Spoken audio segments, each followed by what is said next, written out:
কি ব্যাপার অভিজিৎ, খুব অস্থির দেখাচ্ছে, কি হয়েছে? আরে ভাই, ওই একটা ভিডিও কল আসবে, তার জন্যই ওয়েট করছি। Video call? এর আগে তোমাকে কখনো ভিডিও কলে কথা বলতে দেখিনি। কোনো বিশেষ ব্যাপার কি?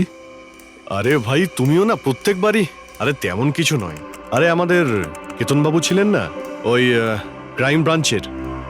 হ্যাঁ হ্যাঁ, কেতনবাবু, মনে পড়েছে। আরে উনি বললেন যে 12:30টার সময় আমার সঙ্গে ভিডিও চ্যাট করতে চান, আমায় সারপ্রাইজ দেবেন, সেই জন্যই ওয়েট করছি। ও, স্যার কেমন আছেন? কেতন স্যার, আরে আপনাকে তো একদম ফিট মনে হচ্ছে। আরে কেন পেছনে লাগছো বাবা? জানো, রিটায়ারমেন্টের পরে বডিটা একটু বেড়ে গেছে। একটু এক্সারসাইজ করতে হবে। আরে না না স্যার, সত্যি বলছি, আপনাকে খুব স্মার্ট লাগছে।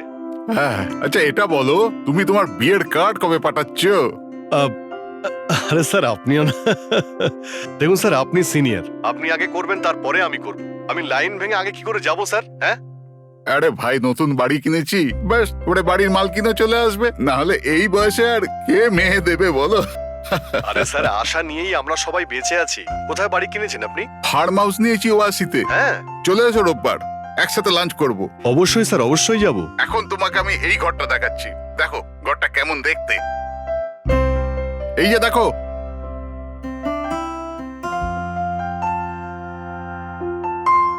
এবার আমি তোমাকে দেখাবো আমার স্টাডি রুম।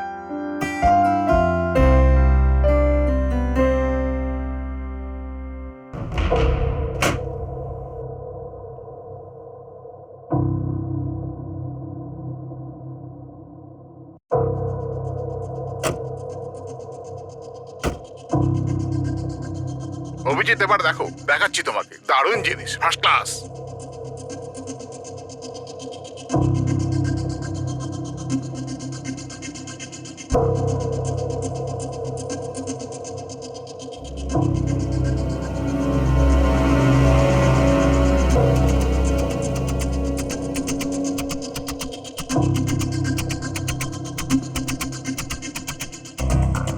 দেখলে অভিজিৎ, এটা হলো আমার স্টাডি রুম। স্যার খুব ভালো হয়েছে, খুব ভালো। স্যার, রুমটা একটু খালি খালি লাগছে, যখন ফার্নিচার এসে যাবে রুমটা কিন্তু দারুণ লাগবে স্যার। স্যার কি হলো?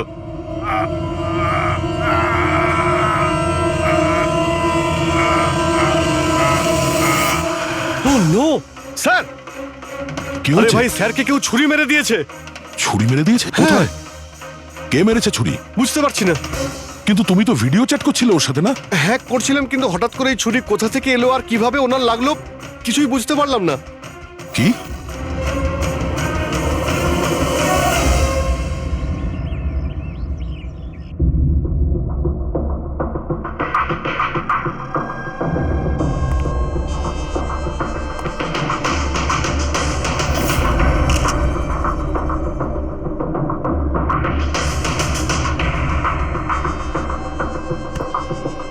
তুমি ঠিক আছো?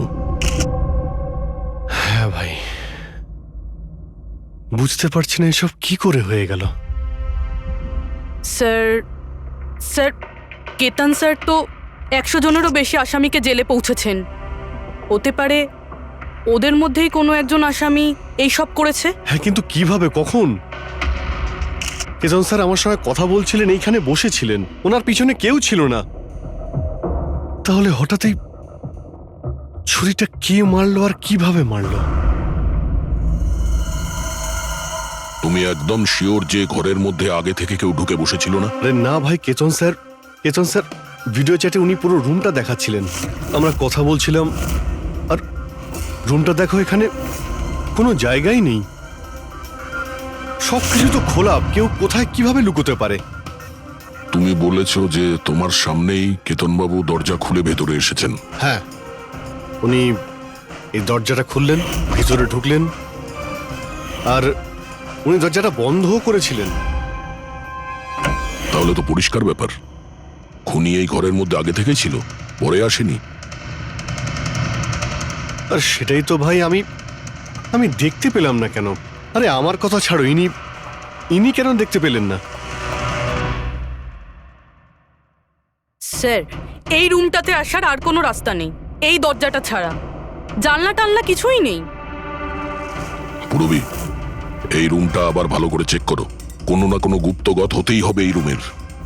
স্যার স্যার আমি 3বার চেক করেছি, প্রত্যেকটা জায়গা, প্রত্যেকটা কোণা, সবকিছুই। সত্যি এই রুমে আসার আর কোনো রাস্তা নেই। কোনো না কোনো গুপ্ত রাস্তা তো হবেই এই রুমের। কিছু গন্ডগোল আছে এখানে, না হলে এটা সম্ভব নয় যে অভিজিৎ ওই খুনিকে দেখতে পায়নি। এই কেতনবাবু এখানে একাই থাকতেন না? হ্যাঁ, একাই থাকতেন। এখানে কেয়ারটেকার থাকতো। তাহলে এটা জানতে হবে যে কে কে ওনার সঙ্গে দেখা করতে আসতো, আর কে কে জানতো কেতনবাবুর এই নতুন বাড়ির ব্যাপারে। ইয়া, পঙ্কজ স্যার। এই কেয়ারটেকারকে ডেকেছো তুমি? হ্যাঁ স্যার, কথা হয়েছে, আসছে। ফ্রেডি, প্রত্যেকটা ফিঙ্গারপ্রিন্ট নেবে, একটাও যেন বাদ না যায়। হ্যাঁ স্যার, প্রতিটা কোণের ফিঙ্গারপ্রিন্টস তুলে আনবো স্যার। স্যার, আমি তো দুদিনের ছুটিতে গেছিলাম। আমি কি করে জানবো যে এরকম এত বড় একটা ঘটনা ঘটে যাবে? তুমি ছাড়া এখানে আর কে কে আসতো? কেতন স্যার আর কার্পেন্টার, কতজন কার্পেন্টার ছিল? 3টে। আর কতদিন ধরে কাজ করছিল? প্রায় 1 মাস ধরে। 1 মাস ধরে? তার মানে ঘরের কোনা কোনা ওরা জানতো। এই কার্পেন্টার কেতনবাবু কোথা থেকে এনেছিলেন? ওনার পরিচিত ছিল নাকি কেউ পাঠিয়েছিল? না স্যার, ওরা কেতন স্যারের জানাশোনা লোক ছিল, কারণ ওরা কেতন স্যারের আগের বাড়িতেও কার্পেন্টারের কাজ করেছে। তুমি শিওর যে আর কেউ আসেনি? না স্যার। হ্যাঁ, মনে পড়েছে স্যার, 2জন অচেনা লোক এসেছিল। একজন কোনো এক ইন্টারনেট কোম্পানি থেকে এসেছিল, আর দ্বিতীয়জন ওয়াটার পাইপলাইন চেক করতে এসেছিল। ওরা পুরো বাড়ি ঘুরে দেখেছিল। স্যার এর জন্য আমাকে বকেছিলেন। কেন বকেছিলেন? কেননা আমি ওদের ভেতরে আসতে দিয়েছিলাম। স্যারের ওই 2জনের প্রথম থেকে আসার কোনো খবর ছিল না। আর স্যার ইন্টারনেট কানেকশনের জন্য কাউকে কিছুই বলেনি। আর এটা কবেকার ঘটনা? এটাই 2-3 সপ্তাহ আগের কথা।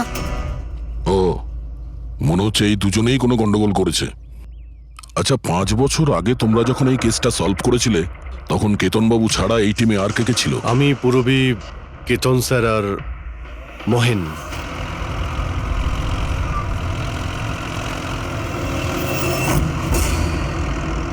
ওই মহিলার প্রাণের ঝুঁকি আছে, আর ওইখানে আশেপাশেই আছে। হ্যাঁ স্যার, তাড়াতাড়ি পৌঁছে যাব। আরে 15 মিনিট লাগবে ওই ওয়ার্ড হাউস, আমরা এসেই গেছি।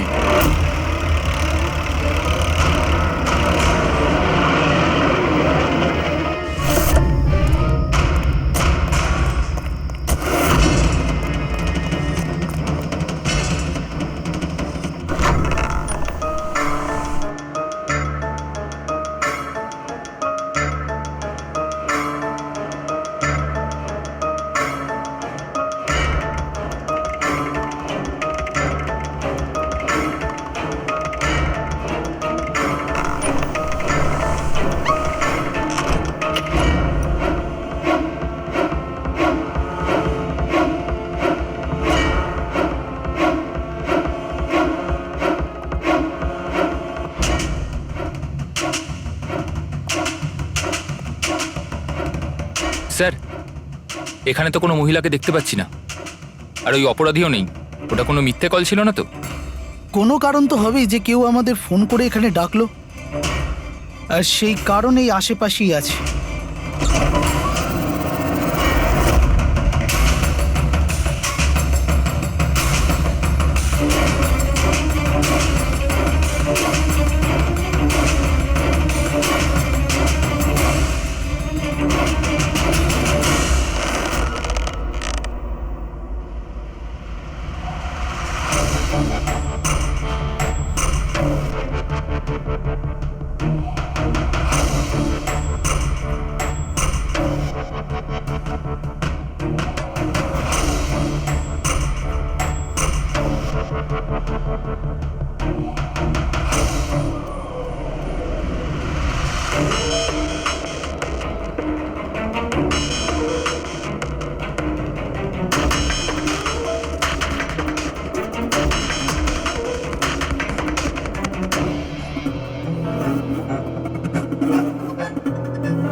স্যার স্যার বিনোদ হ্যাঁ স্যারকে কেউ ছুরি মেরেছে। Sir sir oh no oh no, he is dead. তুমি দরজাটা দেখো, দরজা দেখো তাড়াতাড়ি। আরে দরজা তো ভেতর থেকে বন্ধ, তার মানে খুনি ঘরের ভেতরেই কোথাও আছে। ওদিকে দেখো, তুমি ভেতরটা দেখো, হ্যাঁ, তাড়াতাড়ি যাও। দেখছি।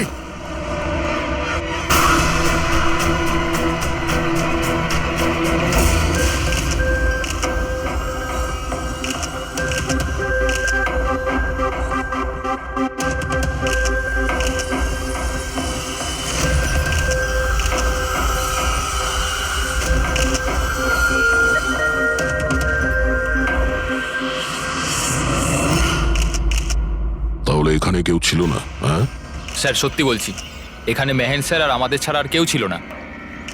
বুঝতেই পারছি না যে খুনটা করলো কি। আচ্ছা আপনারা এখানে এসেছিলেন কেন? স্যার একজন মহিলা ফোন করেছিলেন যে ওনার প্রাণ বিপদে আছে, ওনাকে বাঁচাতেই আমরা এখানে এসেছিলাম। কিন্তু এখানে তো কোনো মহিলা ছিলই না, আর ফোনটাও একটা প্রাইভেট নম্বর থেকে করা হয়েছিল। আচ্ছা,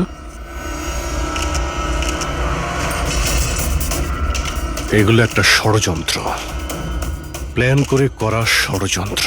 স্যার এই যে এখানকার ওয়াচম্যান স্যার। তুমি গোডাউন কটায় বন্ধ করেছিলে? স্যার রাত 10টার সময়। সেই সময় এখানে কেউ ছিল? না স্যার, ভালো করে চেক করেছিলাম, কেউ ছিল না। আপনারা এই রুমের দরজাটা খোলা রাখেননি তো ভেতরে আসার পরে? না, ভেতরে ঢুকতেই আমরা সবার আগে দরজাটা ভেতর থেকে বন্ধ করে দিয়েছিলাম। স্যার খুন হওয়ার পরেও আমরা দরজা চেক করেছিলাম, ভেতর থেকে বন্ধই ছিল। খুনি আগে থেকেই ভিতরে ছিল, কেতন স্যারের বাড়ির মতো।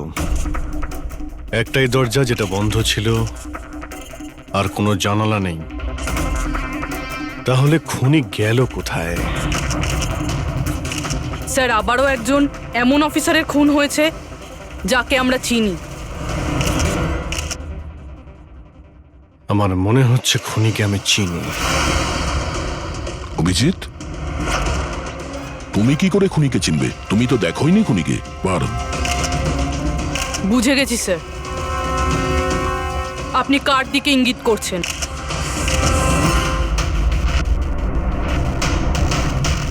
তুমি জানো এসব কি? হ্যাঁ, এটা এশিয়ার নামকরা ক্লাসিক আর্টওয়ার্ক, কিন্তু এসবের এই কেসের সঙ্গে কি সম্পর্ক? যেটাকে তুমি এশিয়ার বিখ্যাত আর্টওয়ার্ক ভাবছো, সেটা আর্টওয়ার্ক ঠিকই, কিন্তু অরিজিনাল নয়। এটা ডুপ্লিকেট, নকল। এগুলো নকল, কিন্তু দেখতে তো একদম। দেখতে একদম আসল, অথচ এটা নকল। কিন্তু এই আর্টওয়ার্কের এই দুটো মার্ডারের সঙ্গে কি সম্পর্ক? এটা 5 বছর আগের কথা দয়া। তোমার এটা মনে আছে তুমি আর এসিপি স্যার ডেপুটেশনের জন্য দিল্লি গিয়েছিলে? সেই সময় কিছুদিনের জন্য আমি আর পুরবী একটা কেসে ক্রাইম ব্রাঞ্চের হয়ে কাজ করেছিলাম। হ্যাঁ হ্যাঁ হ্যাঁ, কিছু কিছু মনে পড়ছে। এটা সেই কেস না যাতে কেউ নকল আর্টওয়ার্ক বানিয়ে সেটাকে বেশি দামে বেচার চেষ্টা করছিল? কারেক্ট। এই আর্টওয়ার্ক সেই বানিয়েছে, মিখেল। ওর নাম মিখেল।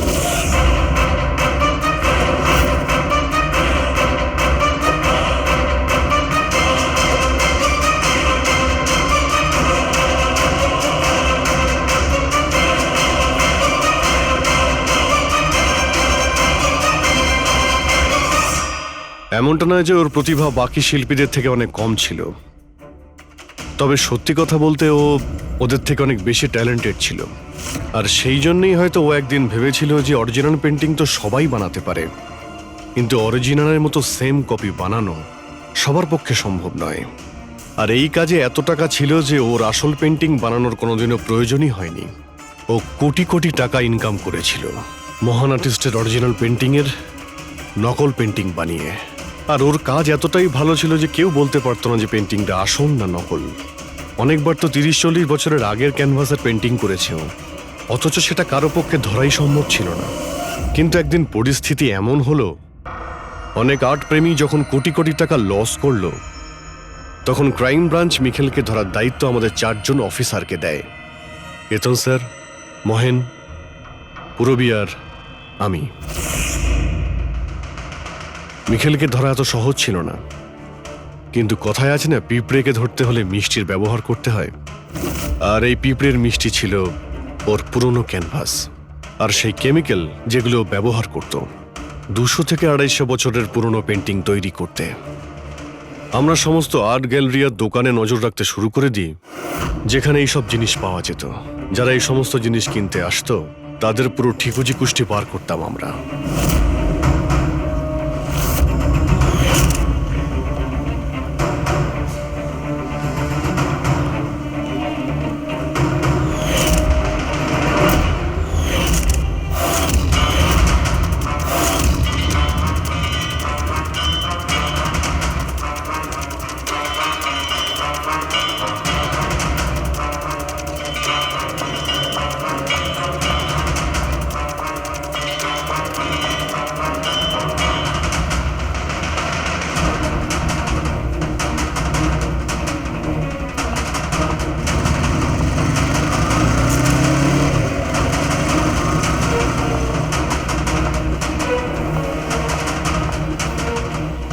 এই যতগুলো ছবি পাঠাচ্ছি প্রত্যেকের ডিটেলস আমার লাগবে।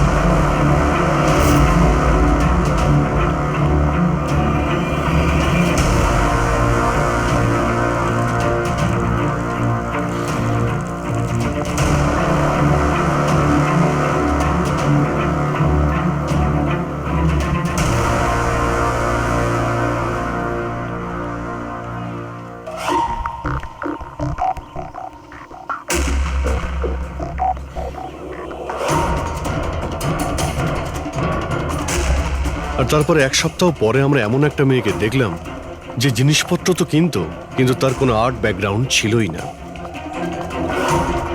নিশ্চয়ই কোনো গন্ডগোল আছে স্যার। এই মেয়েটা ব্যাংকে কাজ করে, এর এই জিনিসগুলো কেন প্রয়োজন পড়ে, তাও আবার প্রত্যেক দ্বিতীয় দিন? হ্যাঁ স্যার, এই মেয়েটার প্রবলেম তো আছে মনে হচ্ছে।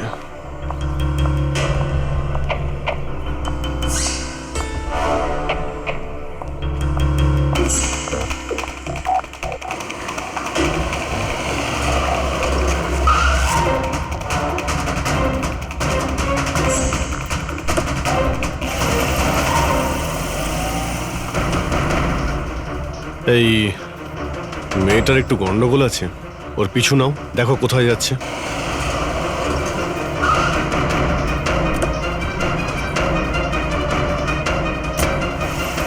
স্যার আমি ওকে 3 দিন ধরে ফলো করেছি, কিন্তু কিছু জানতে পারিনি। কারণ ও এই সমস্ত জিনিস নিয়ে ওর বাড়ি চলে যেত, কিন্তু 4র্থ দিন ও অন্য কোথাও গেল।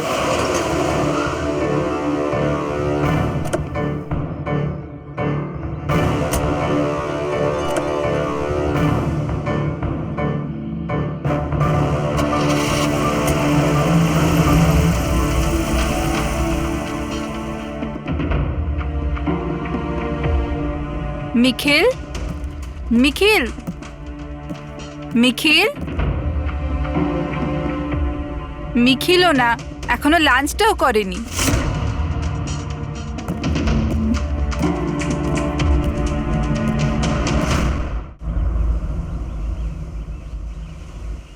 এখনো লাঞ্চও করনি? এত কি কাজে ব্যস্ত থাকো যে খাওয়ার টাইম থাকে না?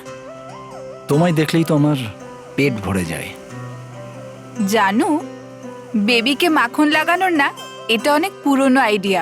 মাখন নয়, সত্যি বলছি, তোমার মতো ভালোবাসতে পারে এমন জীবনসাথী কোথায় পাবো আমি, যে আমার জন্য নিজেকেও বিপদে ফেলতে পারে। আমি তো তোমার জন্য নিজের জীবনটাও দিতে। খবরদার, এরকম কথা যদি আরেকবার তুমি বলেছ, যদি তোমার কিছু হয়ে যায় না, আমি এই দুনিয়াটাকে আগুন লাগিয়ে দেবো। এত ভালোবাসো আমায়? নিজের থেকেও বেশি। যদি আমি কিছু চাই, তুমি আমায় দেবে? আমি জানি তুমি আমার থেকে কি চাইবে, যে আমি কেন সবকিছু ছেড়ে দিচ্ছি না। জানোই যখন, তাহলে তুমি কেন ছেড়ে দাও না?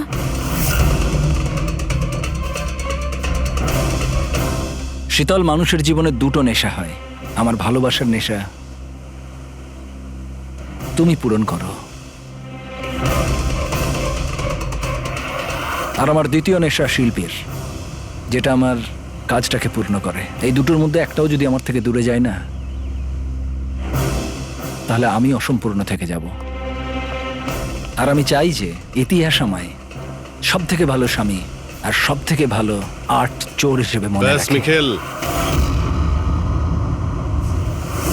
অনেক ইতিহাস লিখেছ, বাকি জীবনটা জেলেই কাটিও।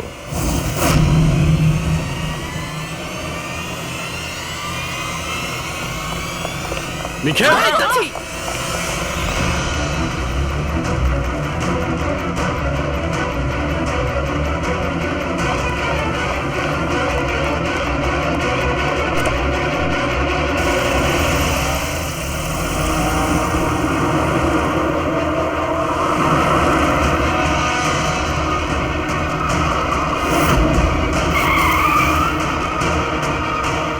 প্লিজ আমার কথা শোনো, জেদ করো না, নিজেকে আইনের হাতে তুলে দাও প্লিজ। না, আমি করব না।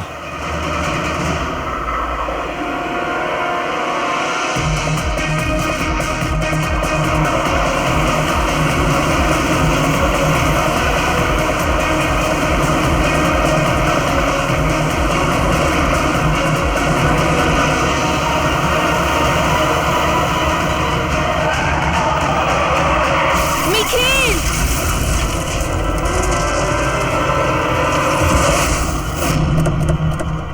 শীতল, মিখেল দাঁড়া, বলছি, দাঁড়া, শীতল! দাঁড়া। শীতল, চোখ খোলো, শীতল!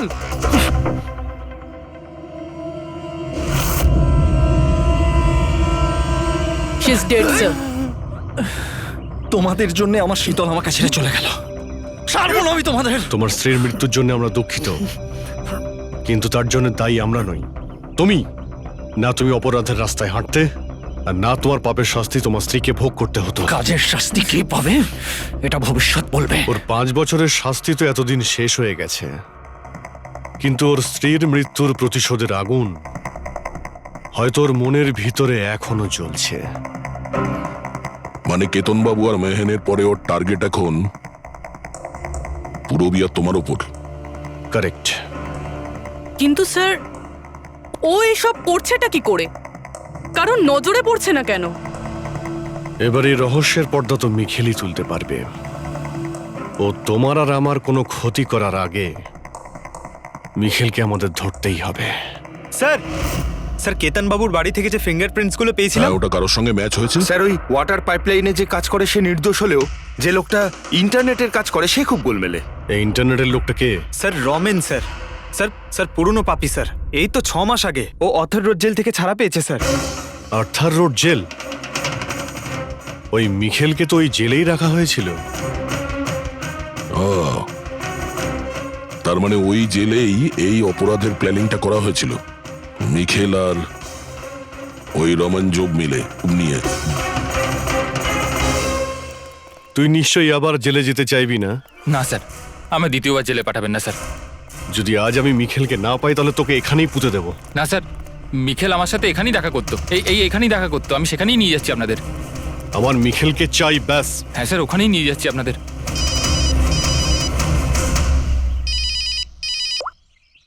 হ্যাঁ শান্তি। কি? বাবা শরীর খারাপ করছে? কিন্তু এরকম হঠাৎ?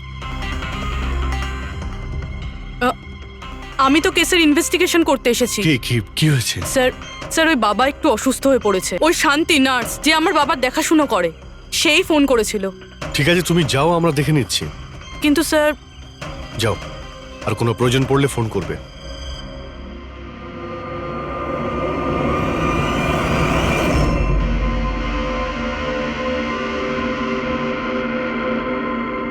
কি হলো স্যার? ফ্রেডি, আমি এটা ভাবছি যে আমাদের এই সিআইডির কেরিয়ারে আমরা অনেকেই ক্লোজ রুম মার্ডার সমাধান করেছি, কিন্তু তাদের মধ্যে একটা কেসও এরকম ছিল না। হ্যাঁ স্যার, এর আগেও এরকম ঘর বন্ধ থাকার কেস এসেছিল।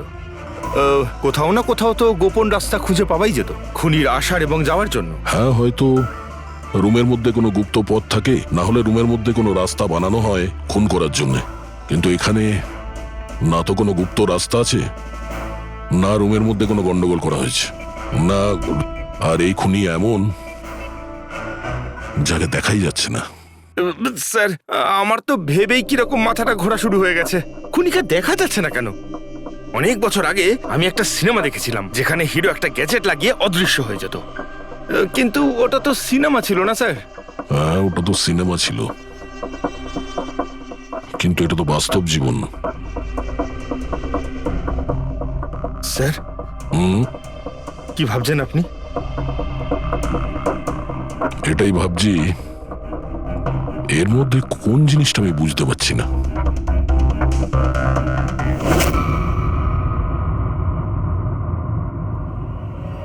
ও মাই গড, তার মানে এই ব্যাপার।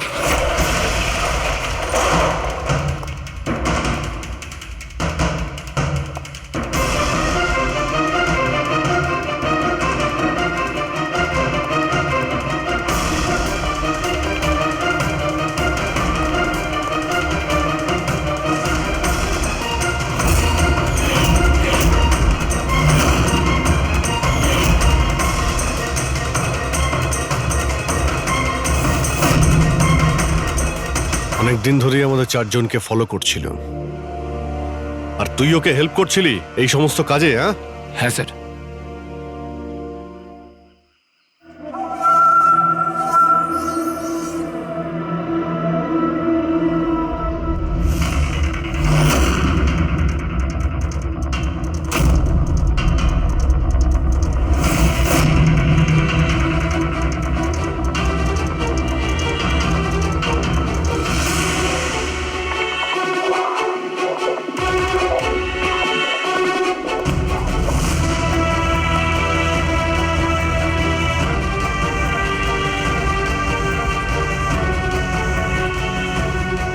কিন্তু এই ওয়ালপেপার, ফার্নিচার, এসবের ছবি কেন নিয়েছিলি? হ্যাঁ, ওই মিখেল যেমন যেমন বলেছিল আমি সেরকমই ছবি নিয়েছিলাম স্যার। ব্যাস, আমি শুধু জানতাম না এই ছবিগুলো নিয়েও কি করবে স্যার।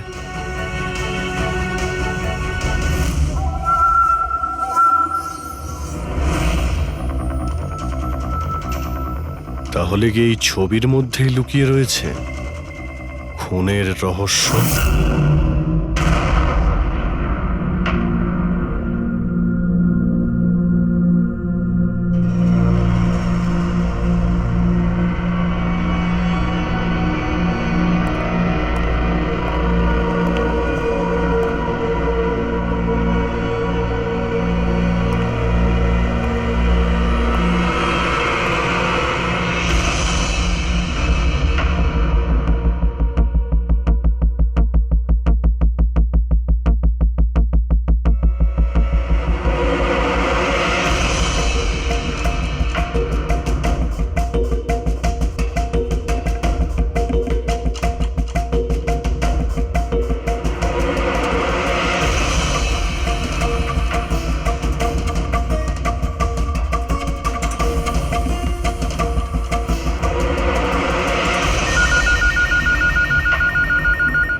হ্যালো, কেমন আছো অভিজিৎ বাবু?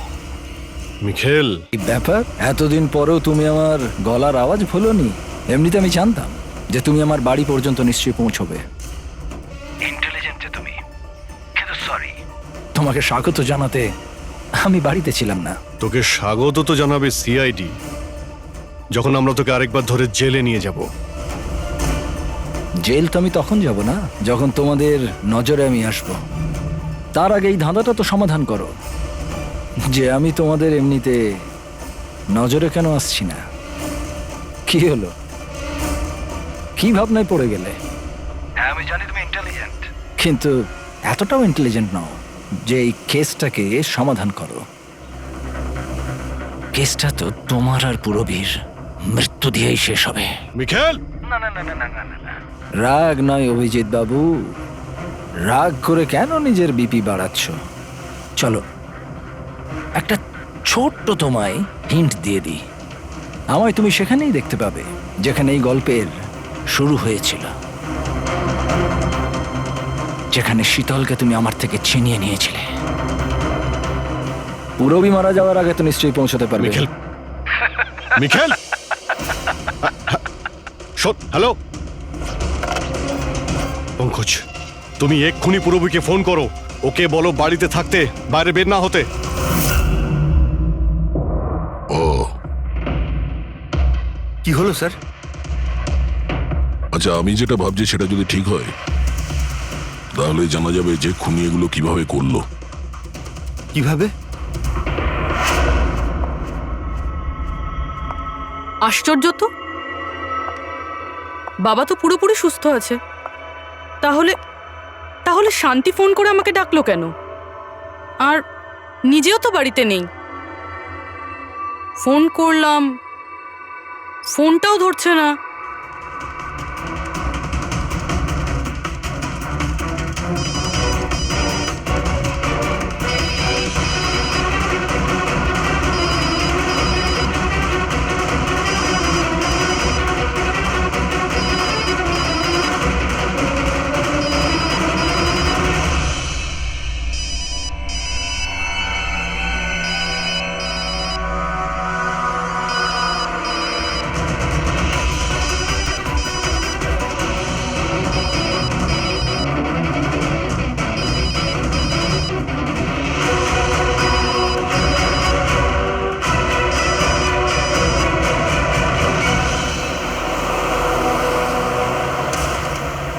স্যার এই পুরবি তো ফোনই তুলছে না।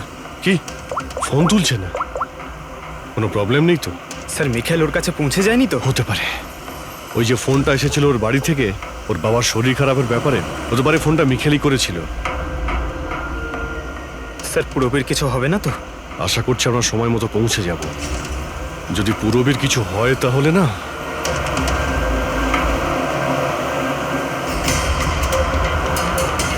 এসে গেছি। এটা সেই জায়গা যেখানে মিখেলের ওয়াইফ মারা গিয়েছিল।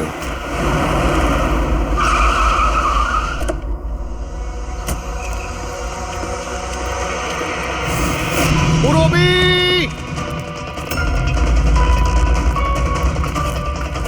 পুরবি!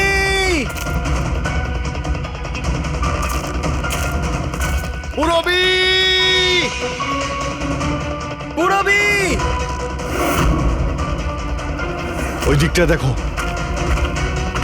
পুরবি! পুরবি!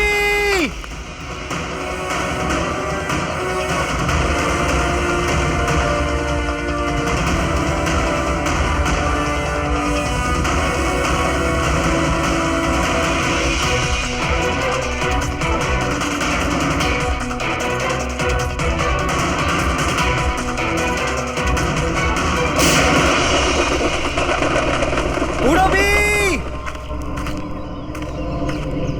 পুরবি!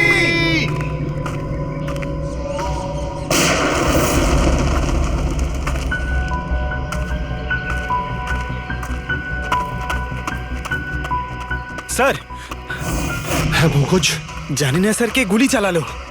পুরবীকে পেলে? পুরবি ওখানে স্যার।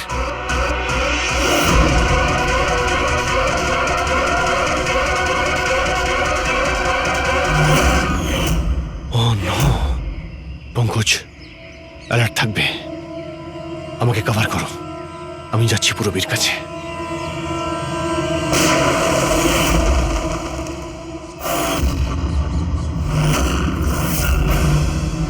ভয় পেও না অভিজিৎ, এখনো মরেনি। কিন্তু যদি ওর কাছে যাওয়ার চেষ্টা করো তাহলে আমার আঙুল ট্রিগারের ওপর আছে, আর গুলিটা তো তোমার থেকে তাড়াতাড়ি পৌঁছবে। মিখেল, গুলি চালিও না। দেখো, তুমি প্রতিশোধ নিতে চাও তো? দেখো আমি এসে গেছি, তুমি পুরবীকে যেতে দাও। খবরদার, কোনো চালাকি নয় অভিজিৎ, কারণ তুমি আমাকে দেখতে পাবে না, কিন্তু আমি তোমায় ভালো করে দেখতে পাবো।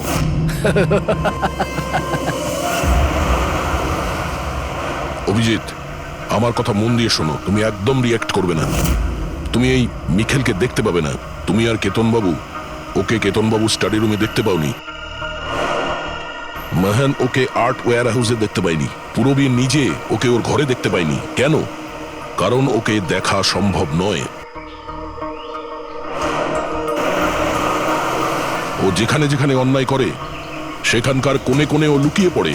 ওই রুমে, ওই ডেকোরেশনে ও এমন ভাবে লুকিয়ে পড়ে কেউ বলতেই পারবে না যে ও আর্ট পিস না, একজন মানুষ। কেতনবাবুর রুমে ও ও ওয়ালপেপার হয়ে গেছিল, ওয়ালপেপার।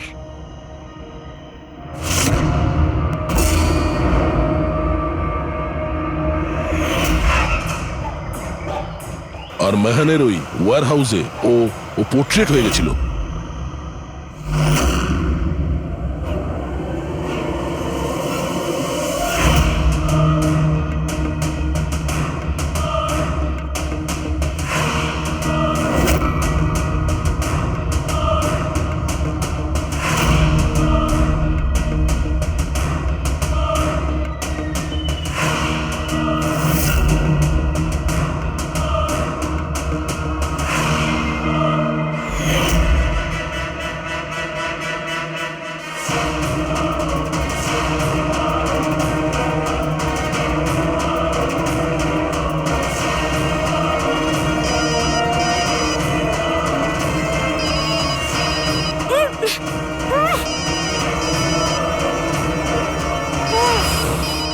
এটা আমি তখনই বুঝতে পারলাম যখন ওয়্যার হাউসের ক্রাইম সিনের ফটোগুলো আমি দেখলাম।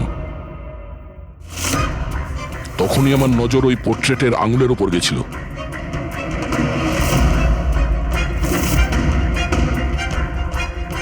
ও পোর্ট্রেট ছিল না, ওই মিখেল ছিল, মিখেল।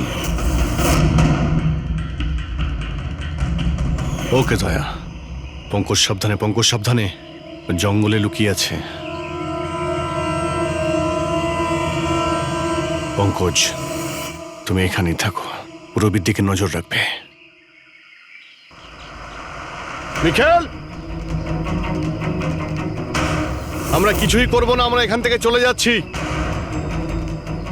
তবে তুমি পূরবীকে ছেড়ে দাও প্লিজ।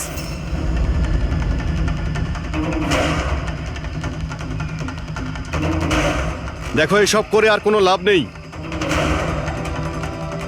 আমি এখানে এসে গেছি, তুমি তুমি বলো কোথায় যেতে হবে, আমি চলে যাচ্ছি।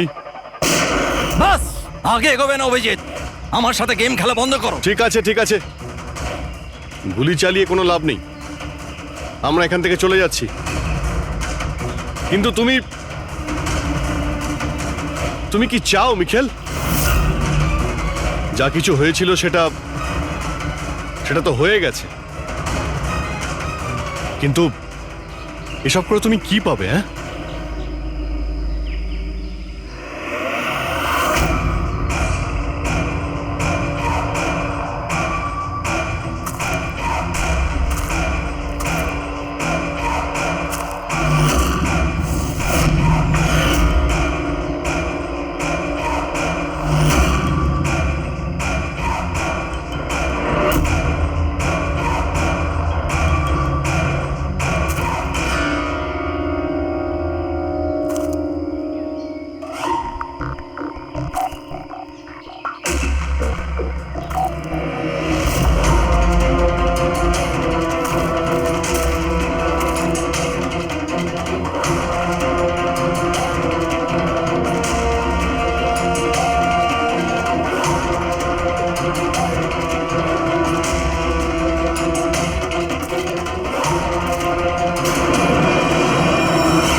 আমার শীতলকে তুই আমার থেকে নিয়েছিলি, আমি তোকে ছাড়বো না।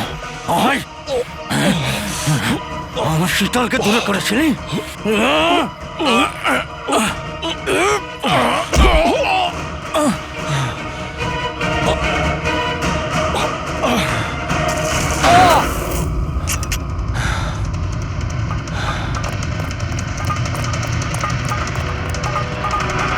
রবি তুমি ঠিক আছো তো?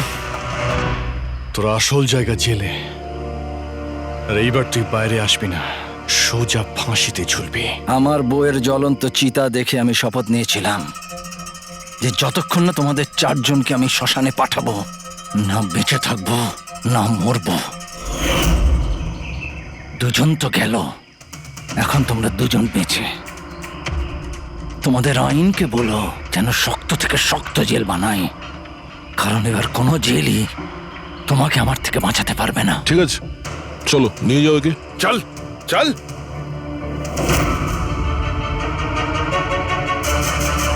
আসবো, ফেরত আসবো।